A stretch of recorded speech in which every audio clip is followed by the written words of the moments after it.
Assalamualaikum warahmatullahi wabarakatuh. Alhamdulillah. Allahumma salli ala Sayyidina Muhammad wa ala ali Sayyidina Muhammad.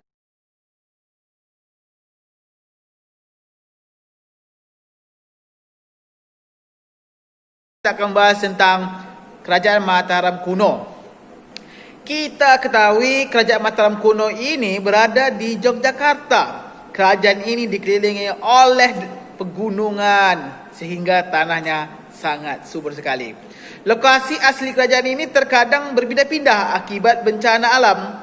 Kemudian agama yang dianut, jelas kita membahas tentang kerajaan yang bercorak Hindu-Buddha. Jadi agama yang dianut adalah Hindu Siwa, yang selanjutnya nanti berganti menjadi Buddha Mahayana. Karena Mataram kuno nanti dipimpin oleh dua dinasti. Yang pertama dinasti Sanjaya, yang kedua adalah dinasti Sailendra.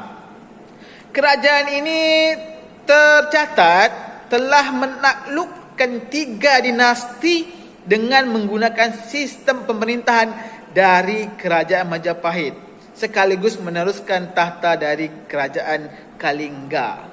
Ini sangat luar biasa.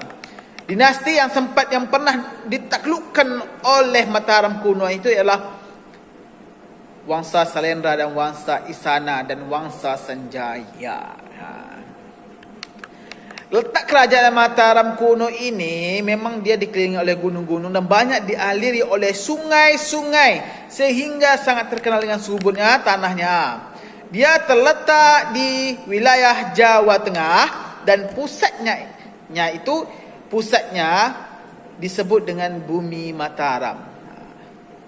Dia disebut dengan Bumi Mataram pusatnya. Itu adalah tentang Kerajaan Mataram sekilas. Lokasinya, wilayahnya letak di mana? Tadi di Jawa Tengah. Kemudian kita akan bahas tentang pendiri Kerajaan Mataram kuno. Pendiri Kerajaan Mataram kuno yaitu Sanjaya, yang sekaligus pendiri dari Wangsa atau dinasti Sanjaya yang beragama Hindu. Jadi Mataram kuno itu pertama beragama Hindu yang dipimpin oleh Sanjaya atau dinasti Sanjaya.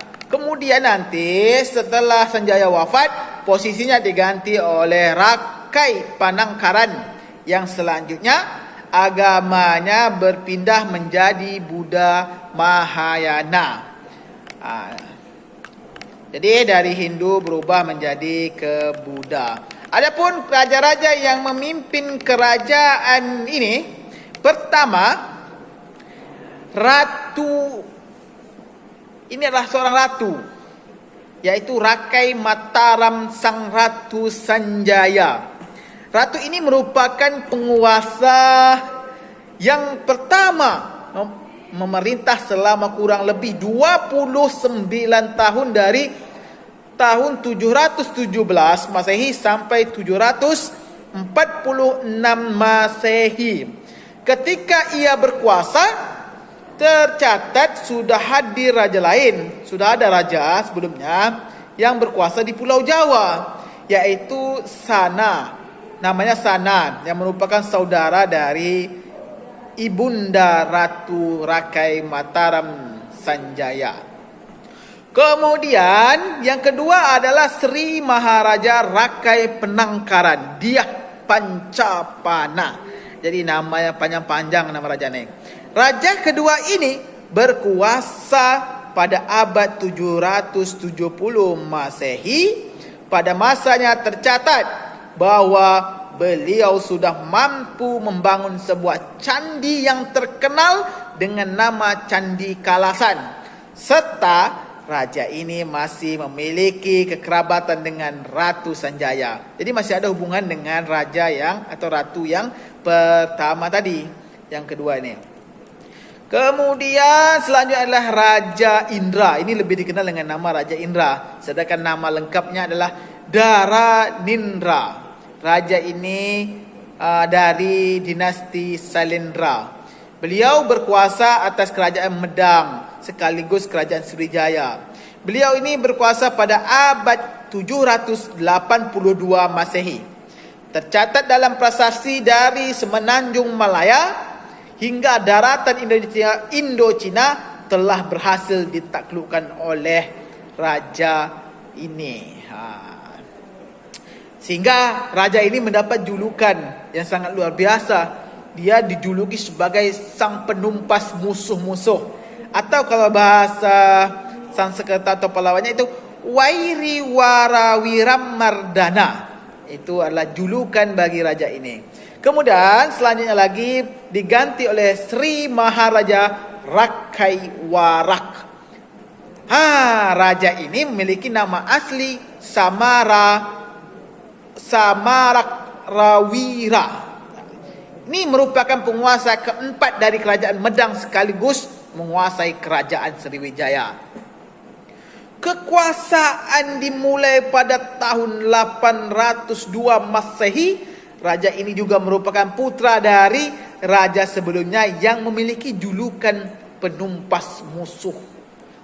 Ini yang tadi yang panjang dari gelarnya. Kemudian raja ini diganti dengan Rakai Garung. Raja ini penguasa kelima yang memegang tampuk kekuasaan di kerajaan Medang. Ia merupakan Wangsa Sanjaya dan berkuasa antara abad 828 sampai 847 Masehi. Tercatat dalam prasasti beliau bersama dengan Partapan Pupalar melakukan upacara sima. Sudah tercatat di prasasti nanti. Kemudian ada Sri Maharaja Rakai Pikatan Empu Manuku. Ini raja ke-6 yang berkuasa pada tahun 840 Masehi hingga 856 Masehi.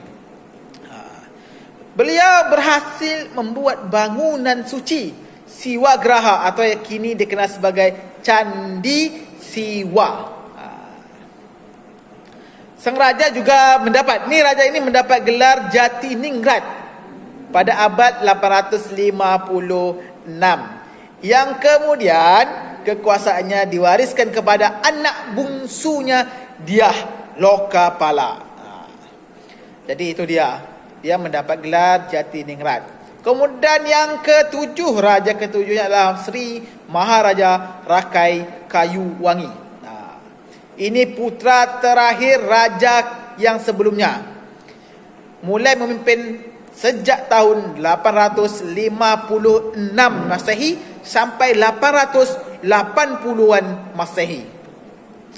Beliau dilahirkan dari Raja Rakai Pikatan dan Permaisuri Pramoda Wardani.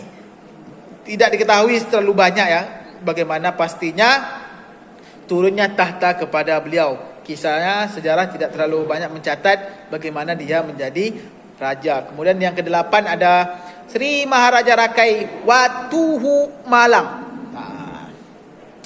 Raja ke-8 ini memulai pemerintahannya di Kerajaan Medang periode Jawa Tengah pada tahun 890-an Masehi.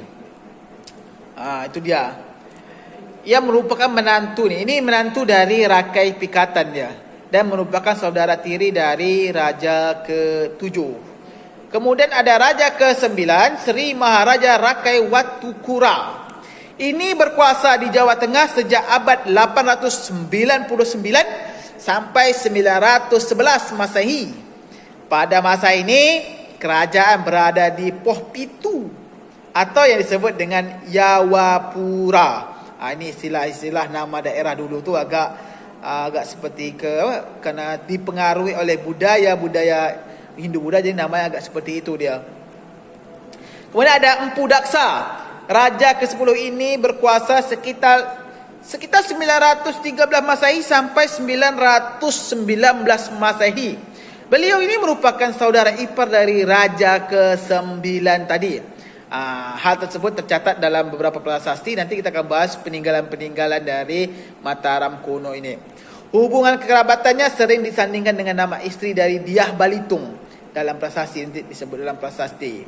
Kemudian ada Sri Maharaja Rakai Layang yang memimpin abad 919 sampai 924 Masehi. Ratu ke-11 ini merupakan putri dari Raja ke-10, iaitu Raja Empu Daksa. Ini lagi-lagi dia dipimpin oleh ratu. Tetapi kekuasaannya berakhir karena adanya kudeta dari dia Wawa yang dibantu oleh Empu Sindok. Empu Sindok ini nanti akan terkenal, ada di pembahasannya. Hal tersebut tercatat dalam prasasti. Tercatat dalam prasasti apakah nanti kita lihat peninggalan-peninggalannya dari Mataram kuno. Kemudian Raja ke-12 ada Sri Maharaja Rakai Sumba. Ini putra Rakai Kayuwangi tadi dan juga sepupu dia Bumi Yaja. Raja ke-12 ini dia mulai memerintah pada tahun 924 sampai 929 Masehi. Ya, tercatat bahwa sebagai dia orang yang melakukan kudeta. Prasasti yang mencatat sebagai orang yang melakukan kudeta iaitu Prasasti Sangguran. Dia tercatat sebagai yang melakukan kudeta. Ini tercatat dalam Prasasti Sangguran. Kemudian kita masuk Raja ke-13, iaitu merupakan raja pertama dalam periode Jawa Timur, yaitu Empu Sindok. Ini Raja ke-13. Ia memulai kekuasaannya pada tahun 929 Masehi hingga 947 Masehi. Ini Empu Sindok sangat terkenal. Kemudian Empu Sindok diganti oleh Sri Isyana Tunggawijaya, ratu lagi. Lagi-lagi dipimpin oleh ratu.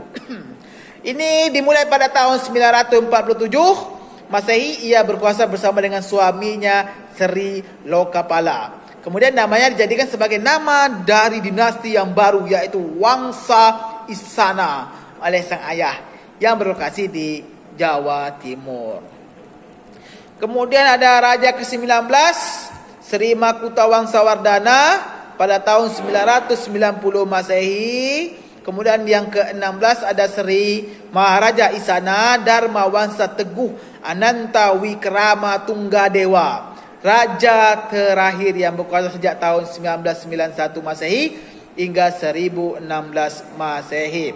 Tercatat dalam sejarah bahwa ketika ia menikahkan putrinya dengan Airlangga, terjadi serangan mendadak dari kerajaan Luaram atas bantuan kerajaan Sriwijaya, sehingga kerajaan menjadi runtuh dan lahirlah kerajaan baru dengan Airlangga sebagai rajanya nanti.